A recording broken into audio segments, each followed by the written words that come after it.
Guerrero, Telemedicina Oaxaca, Universidad Autónoma de Nuevo León, Hospital General Fresnillo, Hospital General Zacatecas. Tengo el honor de presentar al doctor Rubén Gabriel Vargas de la Llata. Él es cirujano general con subespecialidad en coloproctología, adscrito al servicio de coloproctología del Hospital General de Zacatecas y del Hospital General del Iste, también de esta ciudad capital. Él fue presidente del Colegio Mexicano de Especialistas en Coloproctología Asociación Civil y actualmente es presidente del Consejo Mexicano de Coloproctología. Estimadas sedes, se les recuerda que la dinámica de la videoconferencia son 50 minutos de exposición y al final contaremos con 10 minutos para preguntas, por lo cual les pedimos que a partir de este momento mantengan cerrado su micrófono. Gracias a la conexión realizada por la Universidad Autónoma de Ciudad Juárez por su apoyo para esta conexión. Comenzamos. Adelante, doctor. Bienvenido. Muchas gracias, doctora. Buenas tardes a todos los que nos escuchan. Es un privilegio estar nuevamente aquí en estas videoconferencias y vamos a tratar un tema pues muy de actualidad. El tema relacionado con la enfermedad diverticular complicada. Les voy a comentar primero algunos datos sobre la enfermedad diverticular.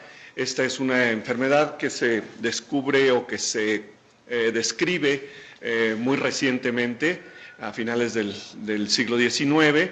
La describe Crubelier, Rokitansky y Virchow, y la describen simplemente como una curiosidad científica.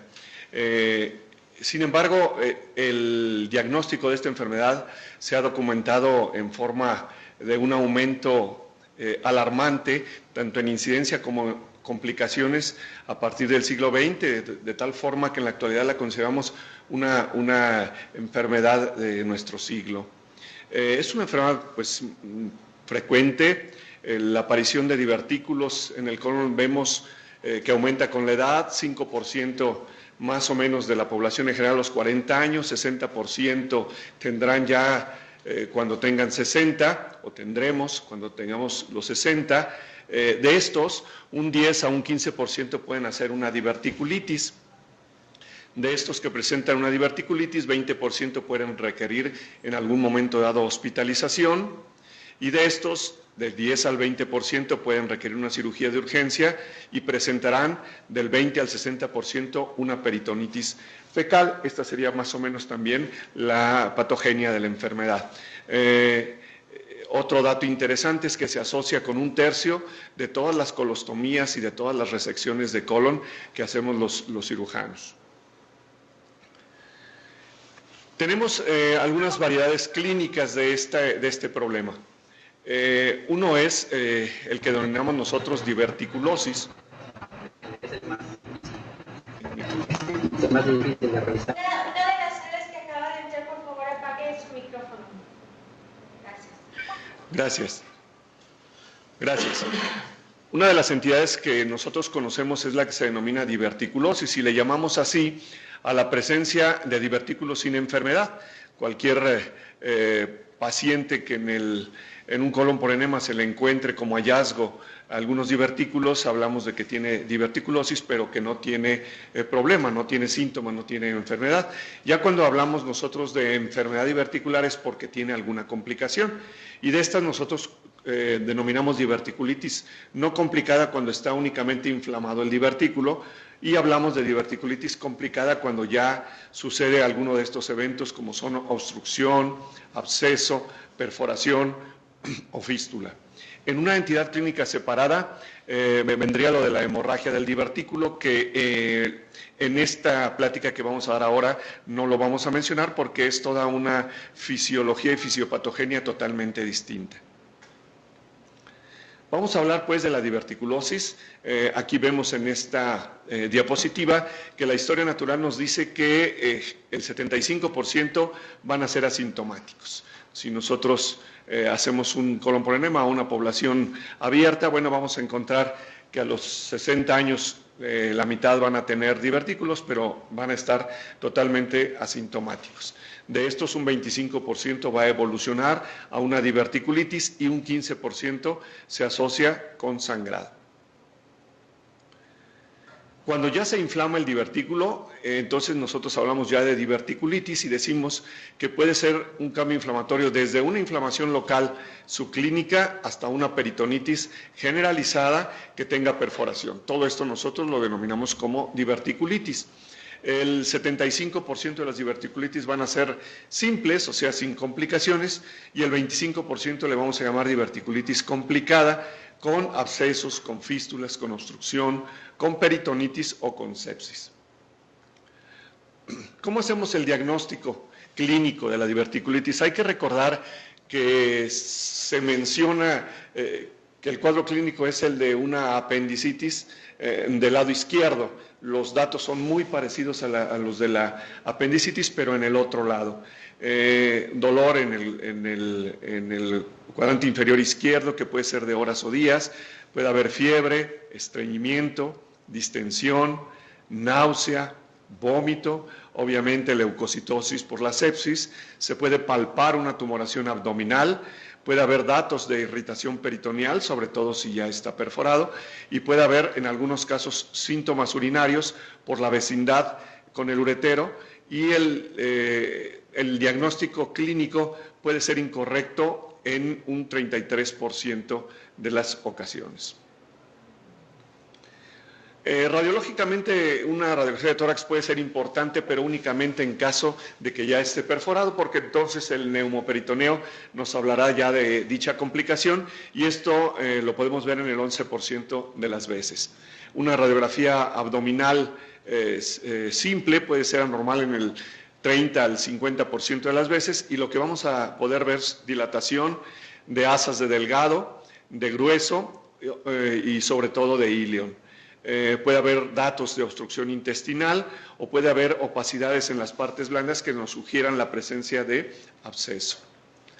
El colon por enema es un estudio que debe de hacerse únicamente cuando no exista sospecha de peritonitis ni de perforación, dado que existe un riesgo muy importante de que nosotros compliquemos el problema y hagamos una peritonitis por vario, que tiene una morbimortalidad muy alta. Es un estudio que tiene baja sensibilidad, que nos da falsos negativos de un 2 a un 15%, pero que si lo hacemos nos vamos a encontrar que tienen o se va a poder demostrar estenosis, espasmos con mucosa intacta rodeada de divertículos, estenosis más largas e irregulares cuando hacemos el diagnóstico diferencial con el cáncer. Sin embargo, este tipo de estudio no debe de hacerse en la fase aguda. La tomografía computada es en el momento actual el estudio de elección, sobre todo contrastada, tiene una sensibilidad que puede llegar hasta el 98% y una especificidad que puede llegar hasta el 100%. ¿Qué es lo que nos vamos a encontrar en una tomografía computada? Bueno, grasa pericólica e inflamada en el 98% de las veces. Podemos ver la presencia de los divertículos en un 84%, podemos ver simplemente la pared intestinal engrosada en un 70%, la presencia de absceso pericólico en un 35% de las veces, el gas o el líquido extraluminal también es posible que lo veamos, la presencia de una fístula, se puede ver también algunos datos de obstrucción colónica y en algunos casos podemos llegar a ver hasta tractos de sinus intramurales en un 9% de las veces. El ultrasonido es otra herramienta que también podemos utilizarlo, puede ser usado y ambos también muestran una sensibilidad y una especificidad muy alta. El ultrasonido nos evita la radiación y entonces sería muy útil en el caso de una paciente embarazada y también cuando exista riesgo de alergia al medio de contraste. El problema es que es operador dependiente y bueno, ahí sí tendríamos que contar con la experiencia de nuestro ultrasonografista. La colonoscopía, igual que el colon por enema, por aumentar la presión intraluminal, está contraindicado en la fase aguda, nos puede exacerbar la inflamación y nos puede provocar riesgo de perforación. Si se hace, permite descartar otros padecimientos como cáncer, enfermedad inflamatoria intestinal o isquemia, pero lo sugerimos realizarlo hasta 6 semanas después del cuadro agudo.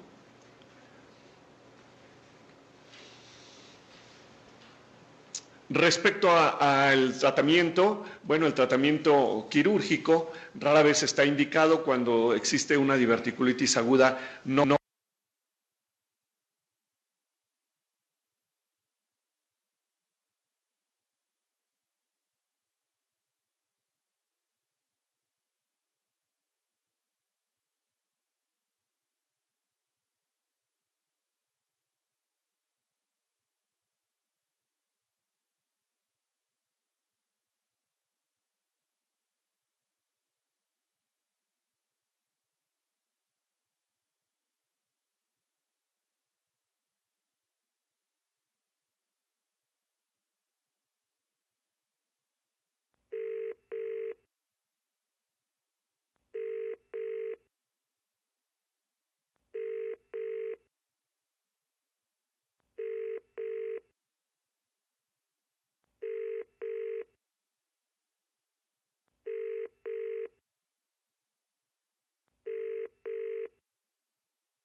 Bienvenido a la operadora virtual. Utilice los tonos para seleccionar una conferencia. Otros le llaman flegmón. El estadio 2 sería cuando existe ya un absceso pélvico tabicado, o sea, localizado, que podría ser retroperitoneal o pélvico. Hablaríamos ya de un estadio 3 cuando existe peritonitis purulenta generalizada, porque el absceso se haya roto y puede ser un absceso pericólico o pélvico. Y hablamos ya de un estadio 4 cuando existe una peritonitis, pero ya fecal. Esto ya sería la perforación libre de un divertículo. Ahí vemos nosotros más o menos en las imágenes cómo se ve los estadios respectivos, y hago una pequeña anotación al final que dice que después de una resección de sigmoides, la anastomosis primaria puede efectuarse o no de acuerdo a la severidad de la contaminación intraabdominal, y esto lo pongo como un antecedente a lo que vamos a mencionar posteriormente. Ha habido muchas modificaciones a la clasificación del doctor Hinchey. Esta, por ejemplo, elaborada en 1999, varios años después, más de una década después, donde prácticamente la dejan igual, pero ellos agregan un estadio 0 cuando hay diverticulosis, un estadio 1 cuando existe diverticulitis no complicada, le dan un estadio 2 cuando es complicada y la subdivide en un A cuando hay peridiverticulitis o el flegmón diverticular, y un estadio B cuando existe absceso diverticular, una perforación sellada, o un estadio C cuando ya hay una perforación libre. Y le da todavía un estadio 3 cuando hay una diverticulitis recurrente crónica.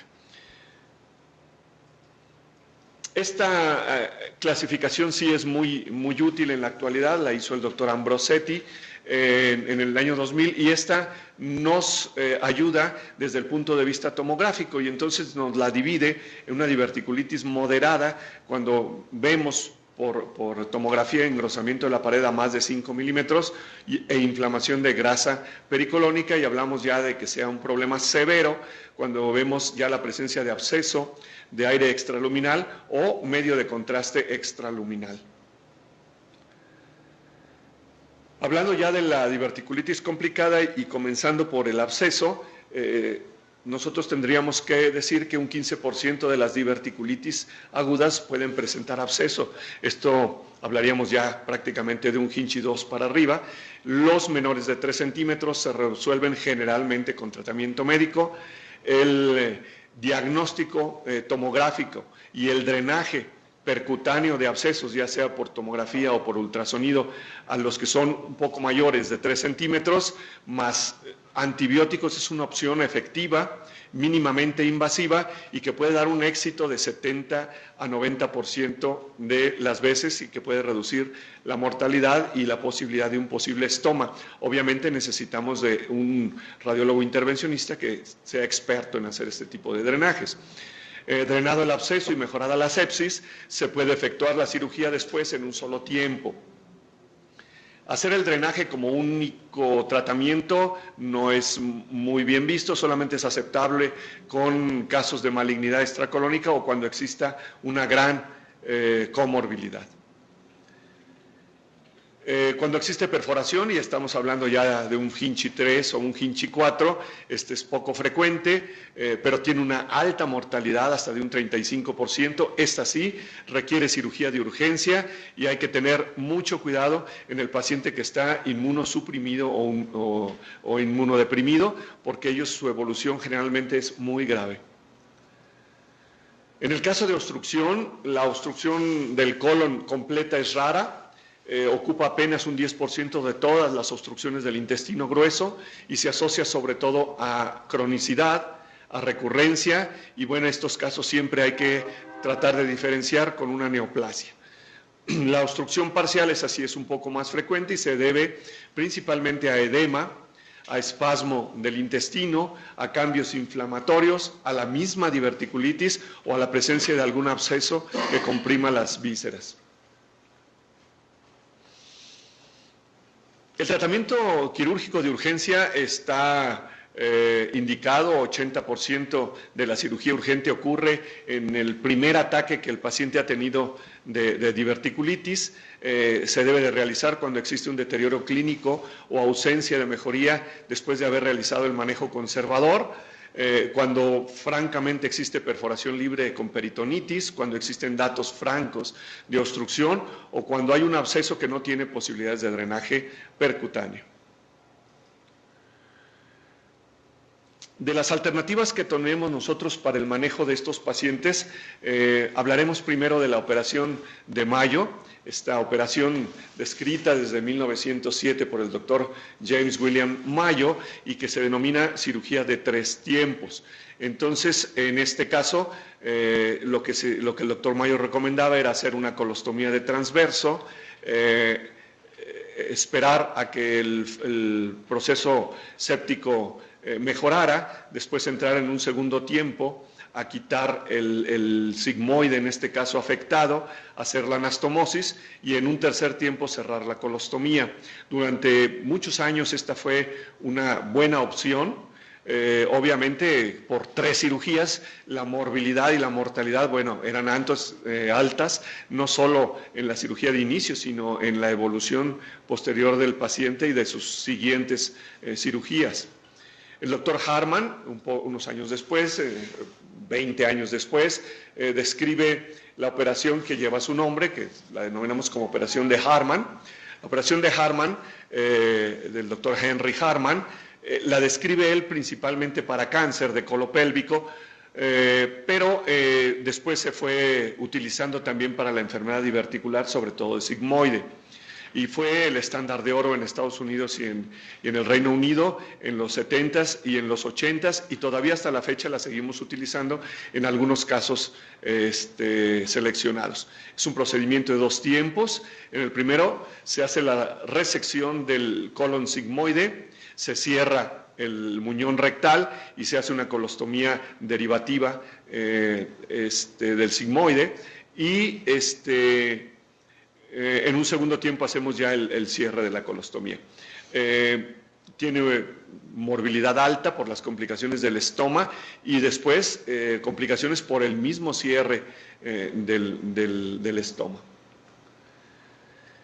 La operación de Harman, les decía yo, la seguimos utilizando en los casos de peritonitis grave, purulenta o fecal, con cualquier inestabilidad secundaria a efectos sistémicos de la sepsis y en estos casos en los que la anastomosis primaria se cuestione, ya sea porque el paciente esté muy enfermo o tóxico o que tenga falla orgánica múltiple o shock, En esos casos, bueno, es preferible hacer una operación de Hartmann, aunque esto signifique dejarle un estoma al paciente. El problema de esto es que el 20 al 50% de los estomas no se cierran nunca, y esto a pesar de las mejores técnicas posibles. Recientemente se ha estado indicando cada vez con mayor evidencia hacer una resección primaria y una anastomosis en un solo tiempo. Las ventajas de una resección primaria, porque si ustedes se acuerdan, en la del doctor Mayo no se hacía la resección del colon, y algunas veces todavía se dice que ahí la dejan para que mejore la sepsis. Si nosotros hacemos la resección en el mismo primer tiempo, la estancia hospitalaria es más breve, está recomendada en Hinchey 3 y 4, tiene menor mortalidad que la pura colostomía, es una menor morbilidad que cuando hacemos colostomía y drenaje únicamente, tiene ventajas en morbilidad y mortalidad. ¿Cuánto hay que resecar? Hay que resecar proximal hasta donde encontremos colon que ya no tenga hipertrofia ni inflamación, y distal hasta donde desaparecen las tenias, es que sería más o menos en la unión recto-sigmoidea. La anastomosis primaria, como les mencionaba, ha sido propuesta como alternativa a la operación de Hartmann. Se ha reportado en algunos estudios una mortalidad menor comparada con el Hartmann, y la posibilidad de fuga anastomótica es de un 13%, comparada con las complicaciones que da después el estoma y su cierre, que casi es igual. Para poder realizar nosotros una anastomosis primaria adecuada, tendríamos que hacer una buena movilización de la flexura esplénica para lograr una anastomosis libre de tensión, y también realizar la anastomosis en márgenes en los que la sección sea muy viable, y además que nosotros veamos que tiene una irrigación adecuada. Bueno, obviamente en los pacientes que son electivos y que tienen preparación intestinal, pues aquí esa es la de elección, no debe de hacerse ninguna otra. Es cuestionable la anastomosis primaria cuando el paciente está inestable, en algunos casos de peritonitis fecal, cuando el paciente está sumamente desnutrido o bien inmunocomprometido. En estos casos, pues tal vez valdría la pena pensar en el estoma y en la operación de Hartmann. ¿Podemos utilizar engrapadoras, suturas mecánicas para este tipo de padecimientos? Sí, son muy seguras, tienen igual frecuencia de fuga anastomótica, de morbilidad, de mortalidad y de estancia hospitalaria que las suturas manuales. Obviamente, el operador tiene que tener destreza en la utilización de estos artefactos. Algunos estudios han recomendado que dejemos un estoma de protección, o sea, que se haga la resección, que se haga la anastomosis y se deje un estoma de protección que puede ser en el colon transverso o en el ilion terminal. Esto parece mejorar la fuga anastomótica y la infección de la herida. Puede ser una buena opción cuando tenemos un paciente que tiene peritonitis perforada. La ventaja entre el transverso contra la de ilion es que la morbilidad en la de transverso es mayor que en la de ilion, el cierre también, las complicaciones son mayores y los problemas cutáneos también. Entonces muchos autores prefieren hacer un estoma cuando se requiere un estoma de protección que sea de iliostomía y no una transversostomía. ¿Se puede hacer con cirugía laparoscópica? Claro que sí, urgente o electiva. La cirugía laparoscópica es un método aceptable de tratamiento, disminuye el dolor, reduce los días de estancia y también el reintegro laboral precoz. Consume un poquito más de tiempo, mayor costo por los equipos y un 10% se van a tener que convertir. Obviamente requiere que el hospital cuente con un cirujano laparoscopista avanzado y que tenga un volumen adecuado de casos para que pueda mantener una destreza y que esto sea realmente una alternativa a la cirugía abierta. Se recomiendan algunos métodos en especial, por ejemplo, para el Hinchey 3, que es la purulenta. Algunos artículos recomiendan que se haga por laparoscopía nada más el lavado peritoneal, el drenaje y el uso de antibióticos, y han descrito algunos éxitos con esto. En el caso de la 4, que es con una peritonitis fecal, la resección sigmoide se puede hacer también por laparoscopía, y en este caso pues valorar si o no hacer la anastomosis primaria o hacer un Harman. Y últimamente algunos otros estudios que recomiendan que nada más se haga un cierre directo de la perforación, un lavado, drenaje y un estoma de protección. Esto todavía no tiene un nivel de evidencia que sea como para una recomendación alta. ¿Cuál es el tratamiento quirúrgico actual? Bueno, primero estadificar la enfermedad, ya dijimos, utilizando la tomografía para tratar de evitar cirugías innecesarias y para tratar de resolver el problema en un solo tiempo. Hay que preferir, si es posible y las condiciones del paciente lo permiten, una resección y una anastomosis primaria. Dejar el Harman solo para los casos severos. El drenaje percutáneo guiado por tomografía, las prótesis endoluminales, las engrapadoras intestinales, la cirugía mínimo invasiva, los mejores antibióticos y los cuidados del paciente quirúrgico permiten en la actualidad mejorar aún más el pronóstico de estos pacientes, y hay que utilizarlos en caso de que tengamos esas posibilidades. En casos de cirugía preventiva, si eso es también un motivo de controversia, si se debe de operar al paciente para prevenir que tenga más complicaciones, bueno, es una decisión que debe de individualizarse en el momento actual. La recurrencia se presenta en 5 a 20% de las diverticulitis no complicadas, y se ha recomendado en pacientes que tengan 2 o más cuadros de diverticulitis con hospitalización también.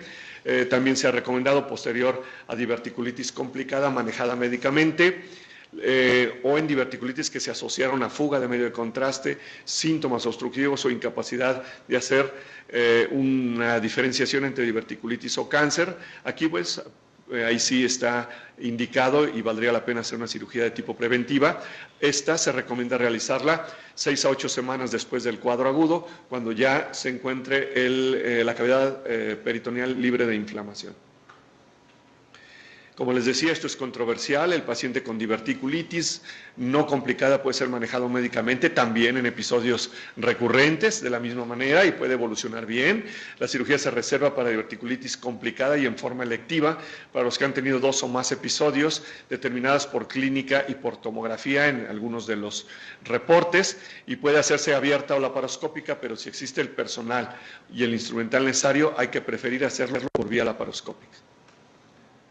Otra de las complicaciones que vemos son las fístulas. Estas se presentan en un 2% de las enfermedades diverticulares complicadas.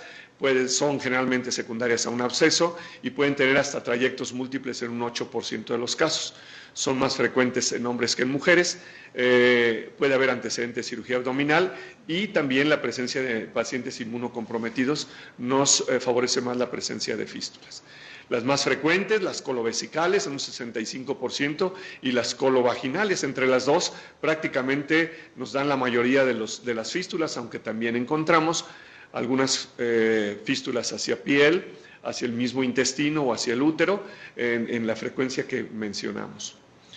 El diagnóstico de estas pues dependerá del tipo de la fístula. Generalmente una tomografía y un colon por enema son muy útiles, y ya dependiendo del tipo de fístula pues hacer una vaginoscopía, cistoscopía o fistulografía, y el tratamiento va a ser resecar el segmento de colon que esté afectado, de esta forma dividir la fístula, hacer una anastomosis primaria por un lado.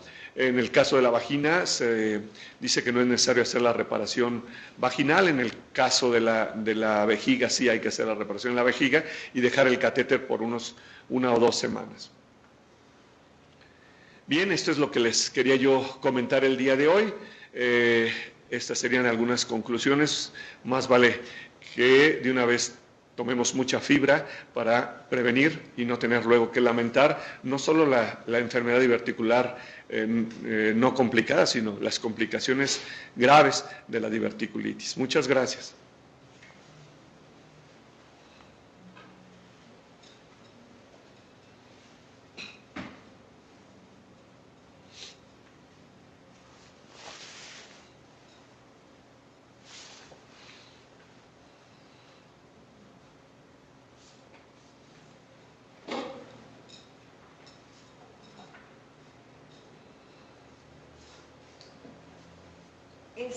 ¿A todas las sedes tienen alguna pregunta? Servicio de Salud de Sinaloa, ¿alguna pregunta?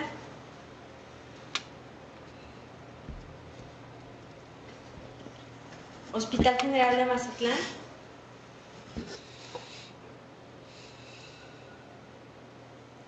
Sedes de Telemedicina Guerrero. Dije, buenas tardes nuevamente. Desde Oficinas Centrales en Guerrero no hay preguntas. Una felicitación al ponente por su buena participación. Tenemos a la jurisdicción 04. ¿Alguna pregunta, comentario?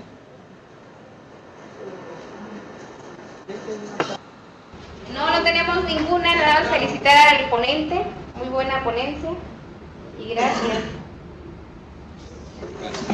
Gracias. Hospital General de Tasco. Hospital General de Tasco no tiene ninguna pregunta. Gracias al ponente. Gracias. Hospital Básico de Coyuca. Permíteme, ingeniero. Hay una pregunta, Hospital de Tasco. Sí, adelante.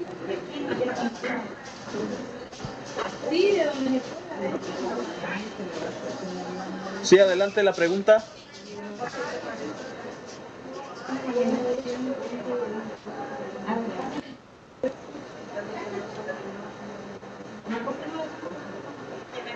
No sé quién es.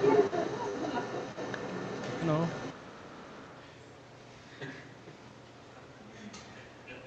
Ingeniero Irving. Si tienen preguntas, adelante. Él es el que pregunta. ¿En qué ocasión está indicada la cirugía endoscópica? ¿Se pudiera repetir la pregunta? No se alcanzó a escuchar. No, ¿en qué situación está indicada la cirugía endoscópica cuando se trata de diverticulitis?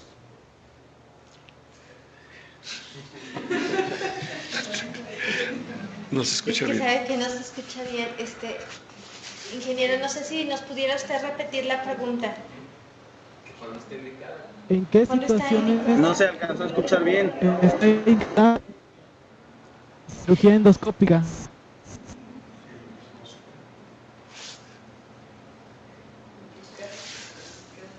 ¿Puedo hablar? ¿En qué caso está? ¿En qué caso está indicada la cirugía endoscópica? ¿Te refieres a la laparoscopía?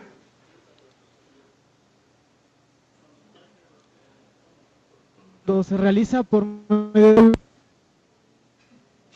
través del colon.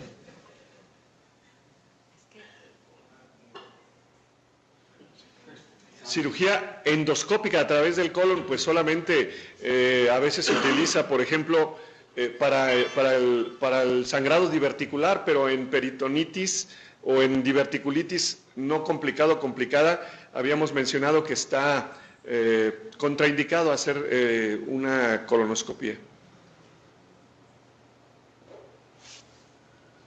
Gracias. ¿Alguna pregunta, alguna otra pregunta de Guerrero? Jurisdicción 02, Hospital de Rena.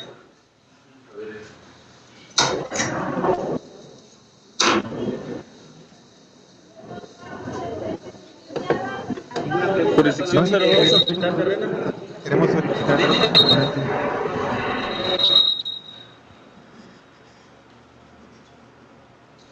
Inge, si hubiera preguntas de manera local ahí en tu sede. Nos falta Oaxaca, Telemedicina Oaxaca, ¿alguna pregunta? Hospital de Lochiza y Chalcatongo, ¿tienen alguna pregunta?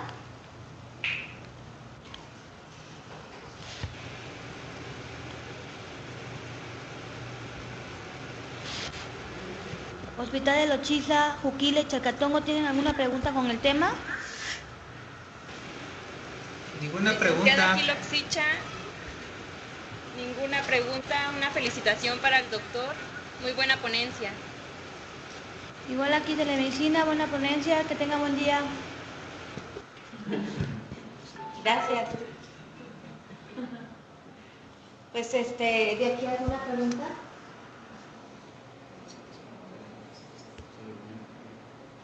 Pues muchas gracias a todos y muchas gracias al doctor nuevamente. Nos vemos la próxima videoconferencia. Adiós.